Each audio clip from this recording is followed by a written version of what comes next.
Hi everybody, my name is Kyn Chatervedi. I'm a senior consultant at Admissionado. I'd like to invite you to this webinar, Write an LBS Application Like an Expert. So I'm going to jump right in. So first, let me tell you a little bit about myself. As I mentioned, I'm Kyn Chatervedi. I'm a Wharton 2011 grad, just a few years ago. And I'm an entrepreneur. I run a startup called Audio Catch, which is a crowdsourced marketplace that connects producers in movies, television, radio to musicians and voice talent. One of my fun facts here is I'm a huge gamer. I've been collecting games, playing games since I was a little kid. And I once had a session. I was playing Grand Theft Auto. I'm sure a lot of you guys have played that at some point in time in your life. I played it for 36 hours straight, and I have no idea how I did this. I wasn't even thinking, honestly. Didn't eat, didn't drink, didn't use a restroom, didn't sleep. It was an interesting session, and I passed out right afterwards. I don't think I'll ever do that again, but thought I'd share that with you. Okay, let's dive right in. Yeah. So the plan for today, we're going to be going over LBS, but by and large, a lot of the lessons that we talk about today are really applicable across all the applications that you are going to be working on. So we'll talk about a little bit of LBS, its differentiating factors. We'll dive into the essays themselves and some Q&A at the end. One thing you can do if you have any questions is use that little question box there, type it in, and at the end of the webinar, we'll go over as many as we possibly can.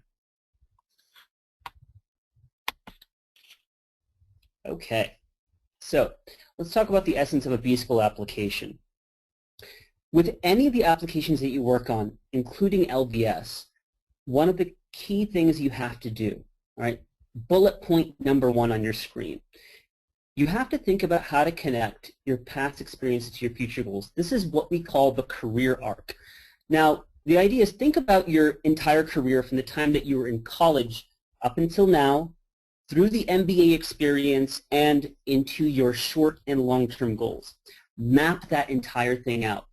What you want to do is make sure that it's logical, that every step that you've taken, at least in terms of communicating it through your application, that every step that you've taken, it is logical, it makes sense, and that each experience is built upon itself. So let me give you an opposite example here. So, let's say that I was a juggler in the circus, right? I juggled a lot for years. Now I'm saying in my application I want to apply to B-School. And what I want to do afterwards, I want to be working in finance, in VC. Immediately, we're probably all thinking, how does that even make sense? How can a juggler in the circus now want to go and work in finance? Doesn't make sense, right? So what you have to do is you have to make sure that whatever you've done in your past credibly works for what you want to do in the future when you're communicating it in your application. Now, there are ways in which this juggler could actually manage his application well. Let's say maybe in half of the time he was actually managing the finances of that business, right, in addition to his performance. Now we could actually work in why it makes sense for him to work in finance. Whether it's in VC or not, that's a whole other point of discussion. But at least we can start to dig a little bit deeper. So you have to make sure whatever you communicate is logical. Number 2, we have to always communicate about leadership. At the end of the day, guys, business school is all about leadership. It is a school of leadership. We can talk about it being about business, right? Learning finance and operations and marketing and all that stuff. But ultimately, it's about leadership. So when we're thinking about writing our applications, our essays for LBS or otherwise, make sure that you're always trying to focus on how any of your experiences speaks to a time when you were managing somebody else, when you were leading a new initiative, when you were doing something that benefited your company or your division or even one other person in the workplace. That's what you want to make sure you're always showing, because that's what the business schools are looking for. Point number 3, that you have been improving over time, that in your first job to your second job to wherever you are right now, every single time you've been improving yourself and improving the working environment around you, increased responsibilities, and increased achievements. Business schools want to latch on to people. who are shooting to the stars. Those they feel could probably make it to the top even without them, without their help. Because at the end of the day, it's the graduates, those who perform really well after the MBA program, that create the reputation or generate that reputation that the school has. So if you're kind of lagging, if you haven't really gone anywhere in the past 5 years, if you're not showing that you had increased responsibilities, you're in the same company at the same position for 5 years, that is going to be a yellow to red flag. So always make sure that in your essays you're communicating the fact that you have been improving over the course of time in your resume, in your online application, and within your essays. Number 4, international experience, particularly with LBS. We're living, everyone knows, we're living in a very global, working environment. We're working in a global working environment, right? What does that mean? That means that we have to have a solid understanding of those who are not just, from our own country, but those from other countries as well, working side by side. Now, international experience means that either you have lived and worked in countries outside of your existing one, and or it can mean that you have worked with people from around the world. So maybe they have come from other countries and are working in your company, and you've had the ability and time to interact with them, to work with them. LBS in particular is looking for candidates who have this kind of experience, that you have had the ability to work with people from Mexico, from China, from India, wherever it might be. It's a core part of your application. So when you're talking about your achievements, your extracurricular activities, whatever it might be, wherever you can throw in that nugget of international experience, even your extracurriculars, trips you've taken, it's a good thing to play off of. All right. Number 5, being well-rounded. MBA adcoms are looking for people who are multidimensional. They don't want just a profile. They don't want just a person who is only a finance guy, only an engineer. They want somebody who has lots of different interests. So that comes from within the workplace, the job that you're doing, additional initiatives within the workplace. Maybe you're leading a CSR initiative, maybe you're doing something else. And in addition, your extracurriculars, you're playing football, you help feed the homeless, you run an organization for educating children. It can be many different things, but the idea is they want to see that you're a human being who has lots of interests. You're not just focused only on this one single career path. Because that's what makes for an interesting classroom discussion. That's what makes for employers wanting to hire you, is when you have these different interests. So MBA applications, MBA adcoms are looking for this. And number 6, good judgment. Good judgment means that when you're writing your essays, you'll be defining, hey, I've succeeded at this one particular project or something like that, right? Here was the definition of the project, here was the challenge, and hey, I succeeded. That's great. But what's most important is how you succeeded. How did you overcome that challenge? What were the steps that you took? The AdCom will be assessing those steps. We'll be trying to understand why you made a certain decision, how you made that decision, and ultimately, in their opinion, whether or not it was a good decision, a good judgment. So make sure when you're explaining what you're talking about is logical, and it just works. It works for the story. A little bit more about LBS. LBS, like many other institutions, 2/3 of the grads enter either finance or consulting. This is just the way the top 10, top 15 works. But the interesting aspects, I think, of LBS, the things that really stand out, obviously they're located in the UK. We'll talk more about that in a sec. The other thing is that most of the European schools, particularly LBS, you have students who are a little bit older, 29, 30, and that means they have more experience. So how can you take this as an advantage for you? Well, if you're older, great. Even if you're younger but you have a lot of experience, work experience, this is something very beneficial for you, because what they're looking for people who are much more experienced than perhaps those who are going to US-based programs, who are typically, or they're skewing a little bit younger. LBS is very flexible. You have, the 15, 18, 20 month option for graduating, which is wonderful. It is the top-ranked European school, which is wonderful because you're going to get some great international candidates will be applying and going to this program. And the last thing, entrepreneurship, the last bullet point. In recent years, a lot of AdComs have been receiving, or MBA programs have been receiving applications from people who want to do entrepreneurship or are talking about how they want to do startup during their university time, after they graduate from the program. The problem is that they've been receiving a lot of these. So there's a lot of, sorry, I think I broke up there, guys. So, what I was talking about was the AdComs. The AdComs are basically scrutinizing these people who want to do entrepreneurship. So as a result, often I tell clients to skew away from talking about entrepreneurship in a lot of the other programs. So LBS in particular likes entrepreneurs. They're focused a lot more on it. So if you're interested in entrepreneurship and you have done some of it in your past, something where you've done some kind of a startup, or you have that entrepreneurial bent within the existing workplace that you're working in right now, it might be an interesting angle for you if this is something you want to do. So the UK, LBS is in the UK, and only 11% in the LBS program are from the UK itself, which is pretty cool, right? Very international. About a quarter of the students are from Asia too, and that also means employers are from Asia as well, large number of employers. So if you're interested in working in Asia, the UK, it's a great place to go to. And again, because they're looking for international students, by and large, this is again, the number shows you right here, right? 89% are not from the UK. They want to make sure that you yourself are very international, not just that you want to go to the UK, but that you have that international experience. So let's look at the essays, yeah?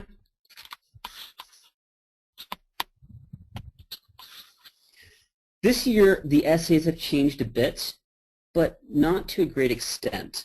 So, for the first essay, 2015, what are your post-MBA plans and how will your past experiences and the London Business School program contribute? So, by and large, this is exactly what we've been talking about already, about connecting your past experiences to your future goals, right? It's talking about how you can map out your career logically. Now, this is not about giving a bunch of job description details in your essay. It's not about going back into your history of college and every single thing that you've done since then. What we want to do is pick and choose 2 or 3 of your greatest achievements in your career and write about those. But these achievements need to, again, fit into this mapping of your career arc, right? So, if you're trying to gear yourself towards operations, then writing about an achievement, a major achievement in finance without an operation bent, right, without something which kind of moves towards operations may not make a lot of sense. You want to make sure that everything kind of connects well together. And again, highlight leadership, leadership, leadership, leadership. You've initiated something, you've managed people, whatever it might be, but showcase that you're not, you're not the one working behind the scenes. You're the one up front. You're taking command. That's what they want, and that's what they're looking for in this essay. When you're writing the essay, you have to show results. When you're writing about the 2 or 3 key stories in this essay, or your 2 or 3 key achievements, you want to continue to show that you're improving. So whatever you've done early on, hey, you've succeeded beyond that with your next success, with your next achievement, that you're growing so fast, management is identifying you as a star, everyone around you is identifying you as a star. You're doing really, really well. When you're talking about your achievements, you have to quantify them. So you can't just say, hey, I ran this really great project with a really cool client, and we did really, really well, and I got a great pat on the back by my manager, and that's it. It doesn't work, right? What you need to do is you need to actually quantify what you've done. So I led a project that was worth $5 million. It was a $5 million client, which is, $1 million or $2 million greater than any other client that this company has had, or my division has had, or that my team has ever had. From there, we were able to complete the project within 4 months when the allotted time was 6 months. So what you're doing there, you're giving numbers, and you're also giving a benchmark. You're saying that, hey, this is the average. Typically, we usually get $3 million clients, but hey, we got a $5 million one here. Hey, typically these projects take 6 months, but I completed it in 4. It speaks to your credibility, speaks to your ability to perform. Prove yourself. Prove it with numbers. Prove it by benchmarking it. That's the key. When we're talking about your resume, we'll be talking about these achievements too, right? But by and large, they're just bullet points. They're very quick snapshots of your achievements. The essays are where you flesh them out. It's how you did something, why you did something. It gets into the psychology of how you manage around a project or manage around a challenge, right? It's about how you think. That's the purpose of the essay. And it shows your leadership style as well. One thing to avoid when you're writing these essays is jargon. We all come from different backgrounds, different industries. We all have our own acronyms, but by and large, the adcoms are not from your industry. They're typically liberal arts people who communicate well, write well, but they don't have the same business savvy that you might, or the same technical savvy that you might. They don't necessarily know what country you're from or what happens there. So what you're going to have to do is dumb down the technical jargon and write it in a way that any stranger, if they read it, right, they get why you're awesome. A little sister or a grandmother or a stranger, you hand them the essay, let them read it, and if they get it, you've told your story very well. Try to avoid technical jargon. You may have to put it in your resume. Try to avoid it within the essays. And always, always, always pick your greatest hits. That's your top 2 or 3 achievement stories. Yeah?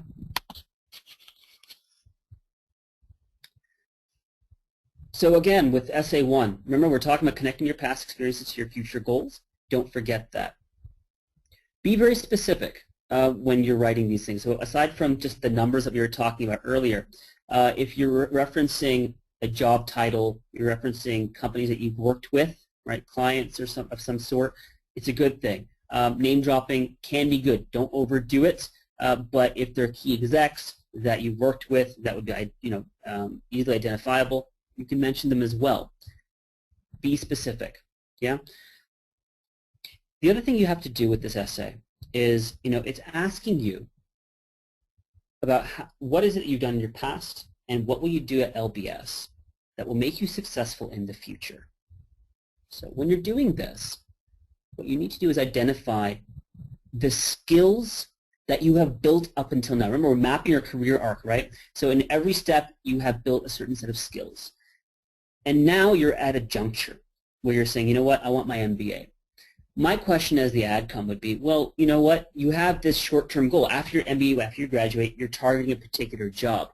Why can't you just do that right now? Why do you need to waste a year, 2 years?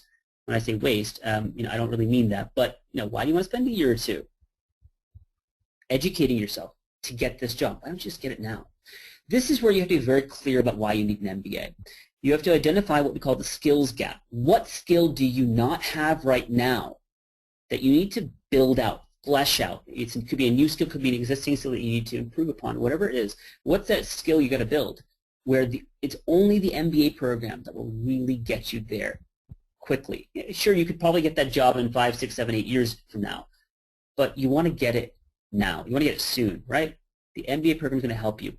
What is that skill? If you're a finance guy and you want to move into management consulting, right, you have a lot of finance background, but you don't have a lot of operations or marketing skills, maybe that's something you want to build upon, right? If you're into operations, but maybe you're in research, and you're doing research for tech companies, but now you actually want to work properly in business development for a tech company, right? But you've been building more research and operational skills in your past. An MBA could be a good center point for you before you move into that next role. It'll give you the business skills that you need. So identify the skills gap, because ultimately the AdCom is going to be asking, does this guy or gal really need an MBA? They will be always asking that. So you have to ensure that you're communicating, not that you lack something, not that you lack skills, but that you want to improve yourself in certain areas. Essay 2. So how will you add value to LBS? the LBS community. And that's a key word here. First of all, when we're writing this, we want to make sure we're showing and not telling. And what does that mean exactly? Well, you don't want to just say that, hey, I want to go to LBS, participate in the finance club, and add value to it because I have a finance background. That doesn't really prove anything, right? You're just saying that you have a finance background and you want to join the finance club and la-di-da, right? That's not what they want. What they want is for you to highlight, to showcase what you bring to the table, how you hope to improve the community. So in this case, we're talking about the finance club, VC club, how you hope to improve upon it.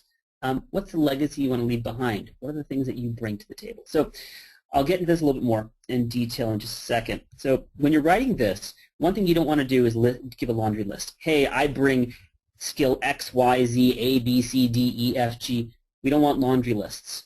Pick and choose one, two, or three skill sets that you think that you bring to the table and flesh them out. Talk about them. So for example, we're using the example, hey, I have a finance background and I want to join the finance club or VC club, and in the future I want to do something in finance, right? So let's flesh this out a little bit more. Perhaps what I bring to the table is the fact that I have worked for startups as the finance guy for the past 5 years, past 6 years, and I know how the startup culture works. I know what kind of financial problems they face and how they can solve those things, how they can get funding, how they can manage that whole thing, right? So that's my USP. So what I would say is, hey, you know what value do I add? Well, I come from a finance background. I work with startups. And you know what? LBS, big entrepreneurial community, right? They're looking for entrepreneurship. What can I do? Well, hey, I'm going to join the finance club. I'm going to join the VC club. And I'm going to bring that to the table. I'm going to say I'm going to create presentations every week.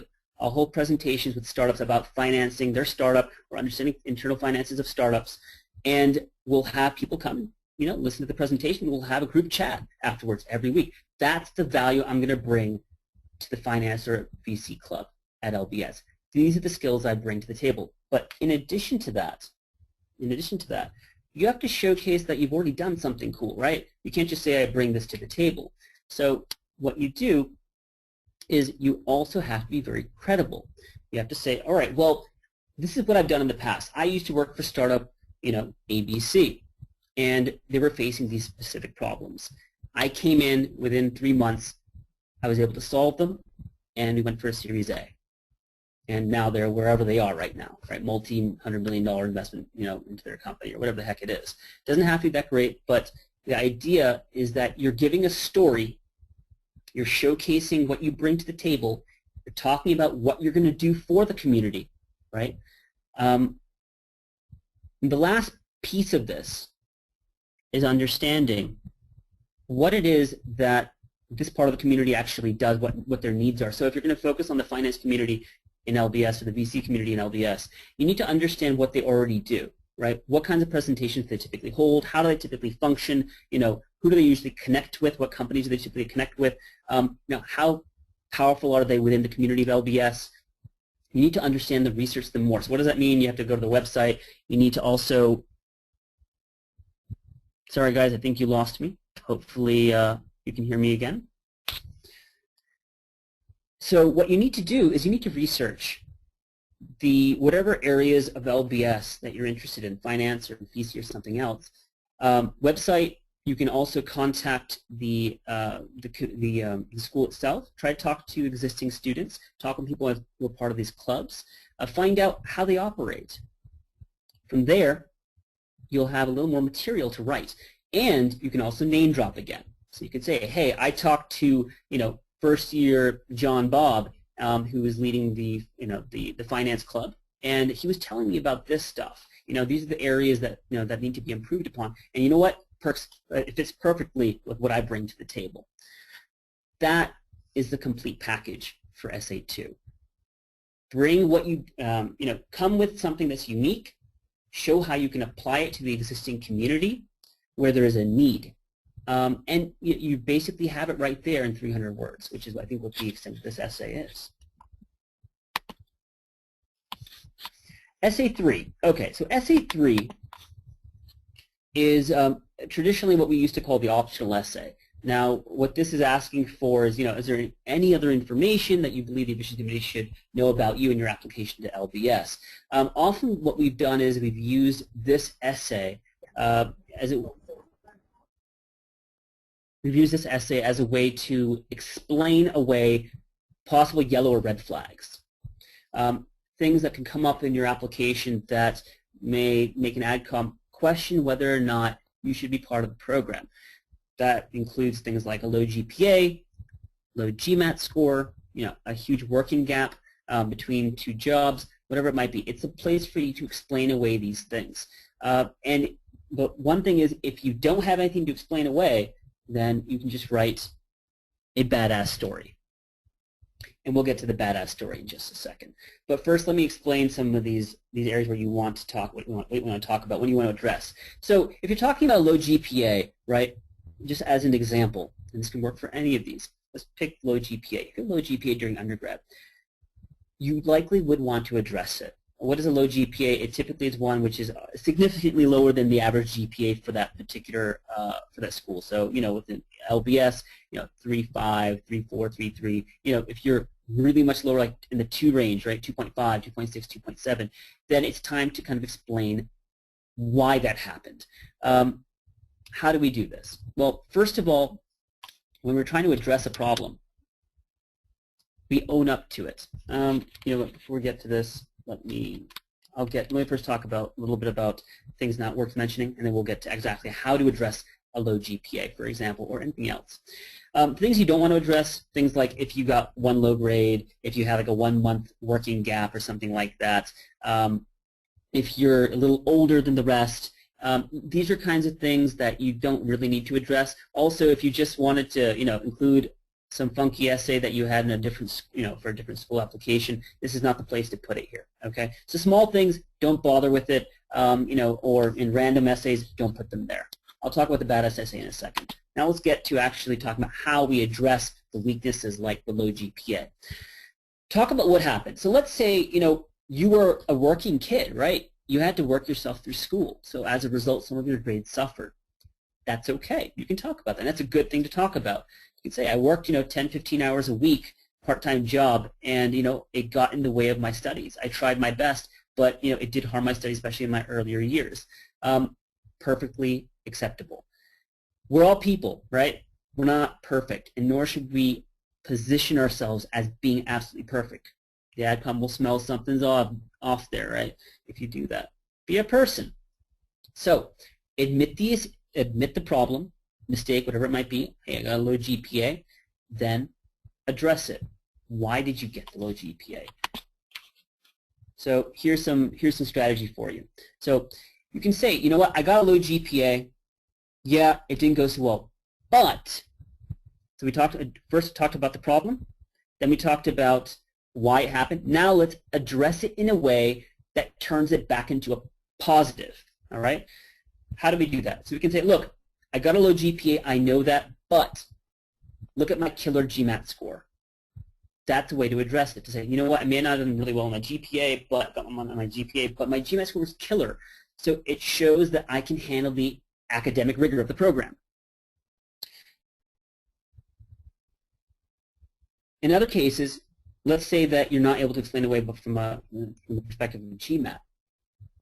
It could be that instead, let's say you're doing a very technical job, right? You use a lot of math. In that case, and you're doing really well, in that case what you can do is you can say, look, you know what, maybe I got a low GPA here, but look at my working experience that I've had. I work with numbers all the time. I lead big teams. I have to have good quant skills. So even though I had a low GPA, particularly in math at the time of my university days, I've made up for it. Here's proof. Look at what I've done since then. That's also acceptable. Other ways, hey, if you need to overcome a weakness like the GPA again, you could take courses, or you could have taken courses up until now, or you can even now sign on for an online course or a community college course in a particular class that maybe you didn't do very well in. Get a good grade, and you can write about the fact that, hey, I got a low GPA, but, and in these series of courses, but you know what, I just took a few courses, the same ones again, and look, I aced them. I did really well. So there are ways to address a weakness. I gave you a GPA as an example. but with each of your weaknesses, think about how you can address it, explain it, and then turn it into a positive.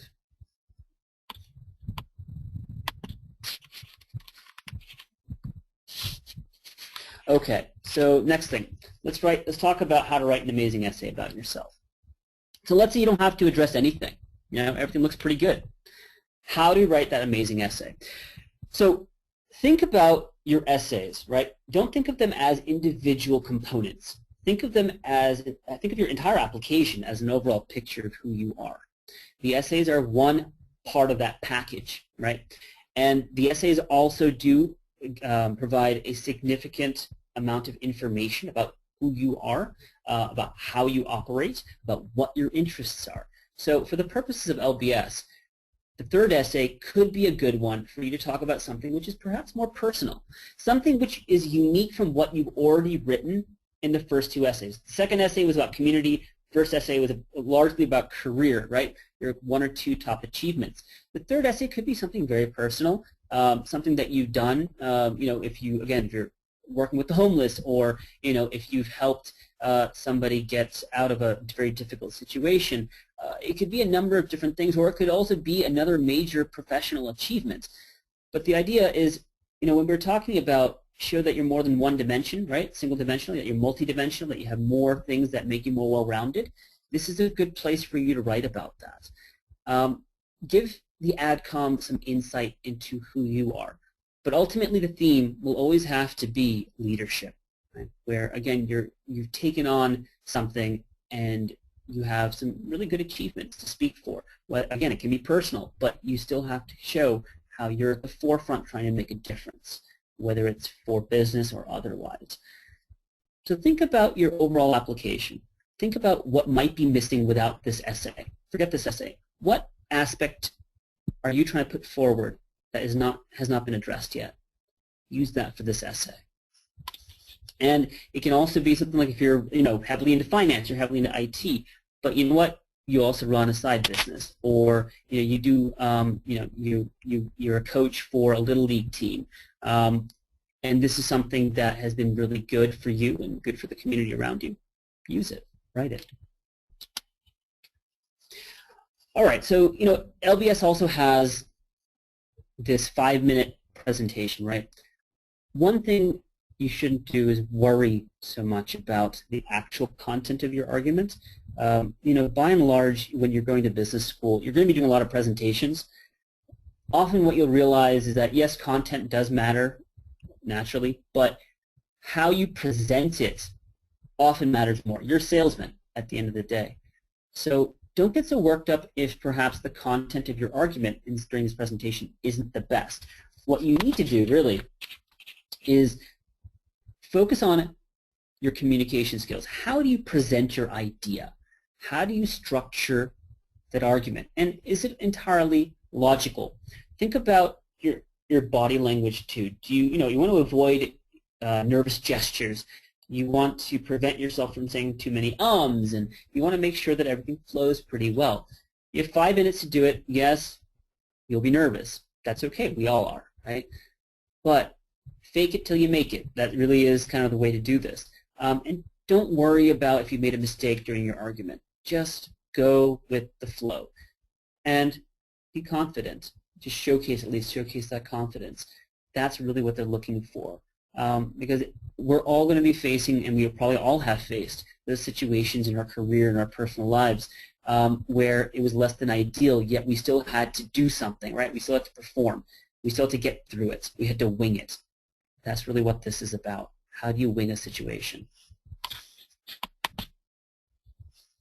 So one final tip for you here is when you're trying to apply to LBS, or any other school for that matter, but really LBS because it is so international, make sure you visit. It's important. If you've never been to the UK, if you've only been in your own country, and you're telling LBS that I want to go to you, I want to be part of your program. I want to go to LBS, but you've never visited the UK, you've never visited the campus, you've never been to Europe, whatever it might be. They're going to wonder why. And the best way to attract any of these programs, aside from your personal application, right, your written stuff, is really outreaching to them, connecting with them, talking to their students, talking to the committee, going to campus, understanding their culture better, and writing about that in your essays. So if you're planning to go to LBS or any other school for that matter, and it's really important to you, visit the school, visit the area around it, understand it better, and network while you're there. It will make a huge difference for you in your applications. I know it's expensive to do that. I realize that. It can be multiple thousands of dollars to do this. But you know what? An MBA application, the MBA program itself is hundreds of thousands of dollars, right? And that includes living expenses and everything else. It's a huge investment. So if you're serious about it, I say that put the money down, invest in it, just go there, meet people, and then make a killer application because of it, or as part of it. So quick plug for you for Admissionado before I get to a link for something I think that you guys will all will all enjoy, which is going to be a resource for you. But let me talk about Admissionado a little bit here. So Admissionado, we've done over 16,000 applications over the past 7 years. Half of our client base really is international. We have offices in China as well as the United States. All of the consultants are part of the top 15 program, and we're, all of us have other jobs as well. We do this because we like it. This is something we enjoy. We like working with people, and we're real people. We're not just wearing suits and ties. As you can tell by me, I'm a little more conversational. That's how I like it, and that's how we are. Very conversational. Our approach to essay writing and to the entire application, it comes from our co-founder, Raj Patel. He's from a Hollywood background. And so what we've done is we've kind of mixed our approach really for writing these applications and essays. Think about it. You have an AdCom reading thousands of applications, thousands of essays. It's so freaking boring at times for them. The last thing you want to do is be boring. So we know kind of how to add a little bit of flair into the essays, how to add a little bit of a marketing spin, a little entertainment. Not too much. We're not trying to turn this into a blockbuster film, but by adding a little bit of entertainment, by adding a little bit of drama in the right way, in the right ratio, it can attract the AdCom that much more. And it can wake them up a little bit, get them engaged with your application a little bit more, and that's kind of one thing that we do bring to the table, which I really like.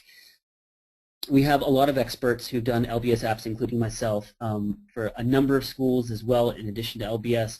And one thing is we're not a factory, we're a boutique. We're a boutique company. We take our clients very seriously. A lot of one-on-ones. We give a lot of time, and because that's just the way it is, and we're people at the end of the day, right? People helping people. That's what we want to do. So here's a resource for you guys. You may have received an email already on it, but if you haven't, take this link down. It's really good. It's 50 essays that worked, 50 essays that we've worked on that have successfully gotten our clients into top programs. And it also has cool commentary in there. It explains why some of these essays, why these essays work, what makes them strong. So download this PDF. I mean, it'll be really, really helpful for you while you're writing essays for LBS or otherwise. In addition, we have a lot of great material on admissionado.com/MBA. We give you rundowns of how to approach all the essays for the top schools. We have a lot of other guides and helpful tips for you as well. So all free. It's good information. Go use it. I still use it, if you can believe it. And finally, guys, so we're offering a really cool offer, I think, for you guys here at Beat the GMAT. If you sign up for any of our services, we'll give you 15% off if you skip the initial consultation, and you'll get to choose. One thing I think is really cool here is you get to choose from, you get to talk to 3 different MBAs, and whoever you connect with the most, you can start working with them in addition to 15% off. So I think it's a great deal for you guys. All you have to do is just email Lauren at admissionado.com. Tell them that you're part of the Beat the GMAT webinar, and we'll get you set up there. So guys, now it's Q&A time. So let's go ahead and dive into that, yeah? And I'm hoping that you'll get some good responses from me. I'm going to cross my fingers. I'm going to do a good job here. I'm sure I will. So the first question here.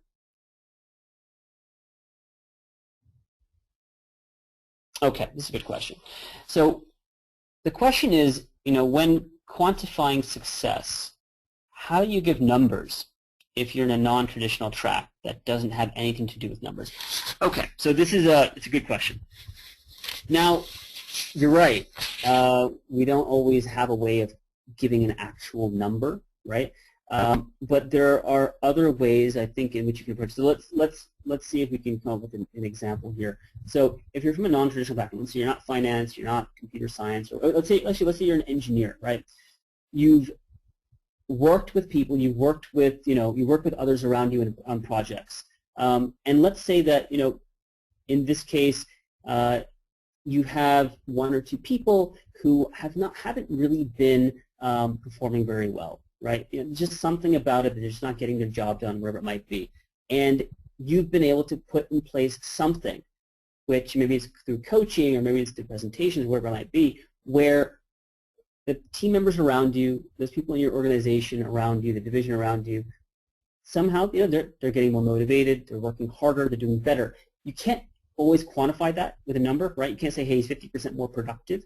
But when you've improved morale, when you've improved the working situation around you, and when people have identified the fact that that has happened, that's something you can write about. And you can quantify that through other things like a promotion, or like you've received, an email was sent by the vice president about, hey, the work that you've done has helped the environment around you, and in turn that means it's improved productivity, improved operations. Maybe you can't quantify that, but that's one way of approaching it, where you're focusing maybe more on the human element and working on morale, which are very important aspects of leadership.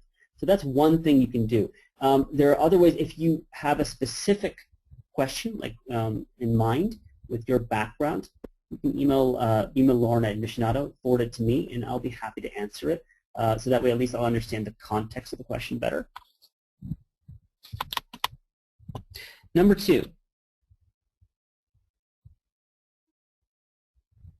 This is a good question too. So LBS is receiving a lot of entrepreneurship-based applications. As far as I understood, do you think that this is becoming a harder type of profile to compete in? How should one differentiate from its peers? That's a great question, and that's true. If LBS is receiving more MBA applications, particularly from entrepreneurship-style applications, so there is a way to compete. The main thing is that you had experience in your past. If you haven't had any entrepreneurial experiences, then saying that you want to do entrepreneurship, forget it. Doesn't make sense. Don't even try to bother doing that. That's the first thing. The other thing is, well, you know what? You're going to have to show it through your successes, right? What have been your achievements? If you have run a startup business beforehand, right? What have been your achievements? If those achievements are unique, right? Maybe you did it in a unique country. Maybe you did it under very unique laws, unique rules and regulations. Maybe you were a first mover in some way, right?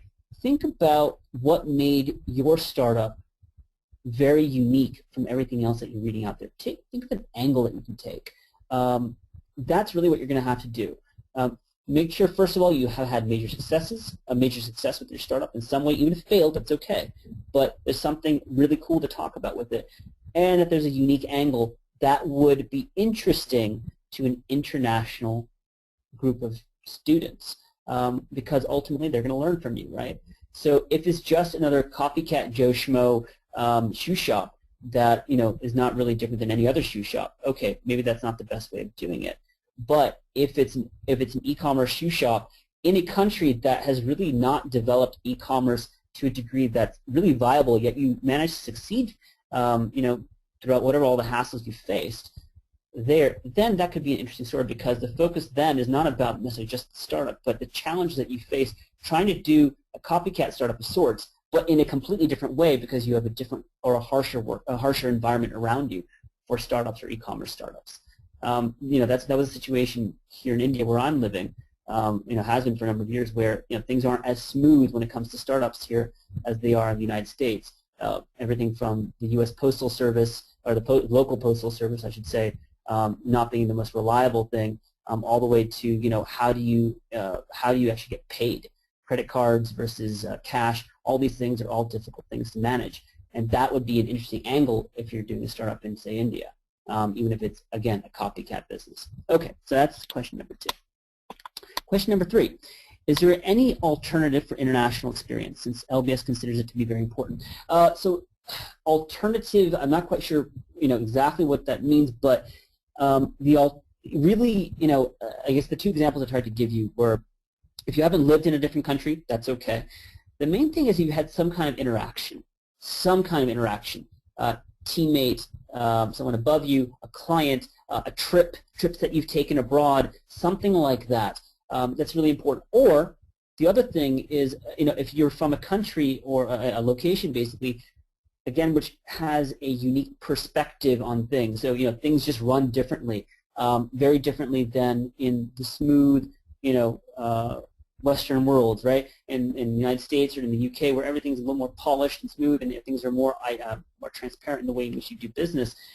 If businesses run differently, your work is very different in that country, wherever you come from. Like I had someone from the Congo that had to deal with all kinds of corruption there, corrupt police officers and all kinds of nutty things, which was interesting, to be honest.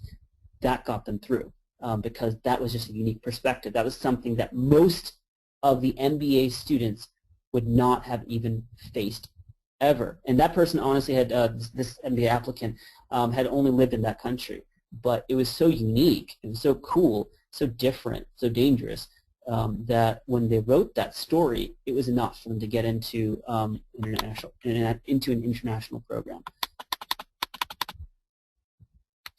Next thing, how important is the GMAT in the admission process? Are Indian engineering applicants supposed to have very high GMAT? Oh, this is a good question too. So yeah, Indian applicants. This is one of the challenging things. GMAT scores, unfortunately, when you're coming from some countries which are hyper-competitive and where many MBA programs, they have limited slots for various countries. So they don't say it, but honestly, most MBA programs will allot a certain percentage of their seats to a particular country or particular area. And as a result, especially the Indians or Chinese, those from China, in that area, very limited seats are available just because it's how many people are there, right? So in this case, the problem is that, yeah, they score very high on GMAT, really, really high. Now, with that said, if you're trying to apply to a top 10 program, ideally, yeah, you do want to have a high GMAT score. If you don't, you can still overcome it with a really awesome application, set of stories, unique experiences. If you're an Indian engineer, but you're working for Samsung in South Korea, that's interesting because honestly, I don't know really many Indian engineers. Actually, I don't know one who has done that kind of a jump. That could be an interesting story to talk about, how you adapt to a completely different country. So you're going to have to pick and choose some unique things that make you stand out if you're an Indian engineer or any other type of highly represented candidate or applicant. You're going to have to think about an angle that sets you apart if you don't have especially if you don't have a high GMAT score. But yes, it is important. Still, you can overcome it. Really good stories, but you have to pick a good angle. Question 5. Do you think there is any age limit? Is it okay if you're 3 to 4 years older than the average school student? Yeah, that's a good question too. Yeah, it's okay. It's okay, guys. I mean, the thing is, the Western programs in particular, HBS, Wharton, these other programs, they are skewing younger. We all know that. The European program is a little bit older, which is, so. But if you're 3 to 4 years older, that's okay. That's not a big deal. There's a reason that there's an average, right? If the average age is 28, well, you're going to have a certain group of people who are much older than that. So, if you're in your early 30s, even into 34, 35, applying to an LBS, it's still okay. But the key is that you're going to really have to, the older you are, yes, you do have to show why an MBA at that stage makes sense. So you still have to show that you're on the up and up. You're still shooting to the stars. Maybe, in some countries, you have to join the military, join the army, for a number of years before you can continue doing other things. So there could be reasons why you're older. But make sure that if you are an older candidate, it's okay, but they will be scrutinizing a little bit more in terms of your career achievements. So make sure you focus on that. Okay, so this question right here is, I'm 25 years old. is that a disadvantage? How could I balance it off? If you're 25, you're not too young. I think it's perfectly okay for LBS. Yes, you are younger, but what you're going to have to do is similar to how I was talking about. If you're older, you have to show that you're still hot stuff. You're going to have to show how you've had significant experiences and achievements within only a couple of years after graduating. And that could mean that part of it could be in your career, your actual job itself, that you climbed the ladder really quickly, that you've taken on larger projects, and in addition to that, you're probably going to have to focus a lot on your extracurriculars too, that you've done a lot of other things and done them successfully. So you're going to have to branch out and show that, though yes, you may be a little bit younger, but you know what, it doesn't matter. You still stand up to the rest of them, to the best of them. So I think it's okay, but you're going to have to prove yourself a little bit more, but it's not a big deal if you're 25. If you were 22, 23, then you'd have a real uphill battle. But I think by 25, for applying for the upcoming year, you should be okay. So guys, this is the last one. And after this, again, if you have any additional questions, you can always email us. It's not a problem at all. In consideration of the third essay, the parameters were 800 to 1,200 words to explain any low points in one's application or to write a badass story. Is this an either-or situation, or if one doesn't have much to explain, is it okay to switch gears, say mid-essay, and include an excerpt of badassness? I like the way you've written that. Okay, so the question is this. It's asking, hey, you know what? There are a lot of words I can write for this particular essay. Maybe I have one tiny thing to touch upon that is a red flag I want to address, but you know what? I have all this additional space, and I want to write something really cool. Can I use the space? Here's what I'd say. I think it's okay. The thing is that I think one good thing to do is not to write like two different essays, like one bullet point talking about, hey, here's a weakness, and then write a totally different topic about a badass essay. I think what would be good is to incorporate it together. So if it's about having a low GPA, a low GMAT score, or a working gap, a huge working gap, see how you can incorporate that into a badass story, where you're showing how you've had this problem, right? This yellow red flag, but how you come out of it in a way that pushes you in a different direction. It showcases your ability your determination. It shows how you've taken this as a learning point and how you've applied it to something really awesome, something badass. So yes, I think you can do it, but I think this tighter way to do it would be to incorporate them together rather than having them separate. Now, with that said, this actually brings up a good point as well. If you're just going to be using that essay for addressing the problem areas, please do not use up the entire space, the entire allotment for explaining it away. When explaining a problem in your profile, be as succinct as possible. That means 2 sentences, 3 sentences, 4 sentences. Don't go very long, right? You don't want to write a ton. Write a little, to get to the point, and leave it at that. And that's what they want. They don't want you going off and on, on and on about a problem that you faced. So I think that that's about it. Now, one last thing is that for Admissionado, we are closing the doors on round 1 on September 10th.